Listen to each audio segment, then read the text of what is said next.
Cette actualité vous est présentée en collaboration avec Cryptost Academy. Ayez un temps d'avance sur le marché crypto en rejoignant notre communauté premium. Affaire Terra. Do Kwon plaide non coupable dans le cadre de son procès aux États-Unis. Fraîchement extradé par le Monténégro vers les États-Unis, Do Kwon va désormais être jugé. Le cofondateur de Terraform Labs, entouré d'une équipe d'avocats, prépare sa défense. S'il venait à être reconnu coupable de tous ses chefs d'accusation, il pourrait être condamné à une peine de prison à vie.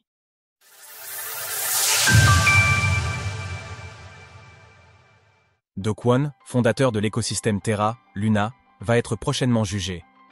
Peu de temps après avoir été extradé du Monténégro vers les États-Unis, Do Kwon a plaidé non coupable devant un tribunal de New York dans le cadre d'une recomparution devant le juge chargé de l'affaire visant le cofondateur de Terraform Labs.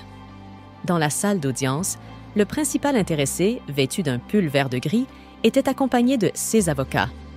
Do Kwon discute avec l'un de ses avocats, souriant apparemment de bonne humeur. A indiqué Matthew Russell Lee, avocat ayant fondé le média Inner City Press, et présent au sein du tribunal. Aux États-Unis, Do Kwon est inculpé de nombreux chefs d'accusation. Le fondateur de l'écosystème Terra, Luna, n'a jamais été jugé en présentiel autour de la chute du stablecoin TerraUSD, UST. Dans les coulisses, les principaux produits de Terraform ne fonctionnaient pas comme Do Kwon le prétendait et ont été manipulés pour créer l'illusion d'un système financier fonctionnel et décentralisé afin d'attirer les investisseurs, a déclaré le procureur général Merrick B. Garland Wav. Considéré comme l'un des principaux responsables du dysfonctionnement du stablecoin UST, l'homme d'affaires sud-coréen est notamment accusé de fraude, de manipulation de marché et de blanchiment d'argent.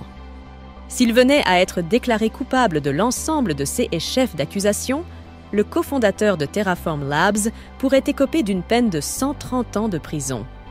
Do Kwon devra désormais répondre de ses actes devant un tribunal américain, comme le prétendent les documents judiciaires, concernant ses stratagèmes élaborés impliquant les crypto-monnaies de Terraform, qui ont entraîné des pertes de plus de 40 milliards de dollars pour les investisseurs, a indiqué les procureurs. Une extradition vers les États-Unis après des mois de tergiversation. Comme l'a précisé Merrick B. Garland, le département de la justice des États-Unis a longuement travaillé pour obtenir l'extradition de Do Kwon vers leur territoire. Arrêté au Monténégro en mars 2023 en possession de faux documents d'identité, le pays européen a pris son temps pour juger le cofondateur de Terraform Labs. La justice monténégrine, favorable à l'extradition de Do Kwon, a essayé de déterminer vers quel pays il serait envoyé. En Corée du Sud, son pays d'origine, ou bien aux États-Unis, là où les agissements du fondateur de l'écosystème Terra semblent avoir été les plus impactants. Après de nombreux rebondissements, c'est Bojan Božović, le ministère de la Justice du Monténégro, qui a tranché, signant un décret permettant d'envoyer le fondateur de Terra aux États-Unis et rejetant par conséquent la demande de la Corée du Sud. Cette extradition du Monténégro est un exemple des partenariats internationaux du département américain de la justice, qui permettent de poursuivre les criminels partout où ils tentent de se cacher, a conclu le procureur général. Retrouvez toutes les actualités crypto sur le site cryptost.fr.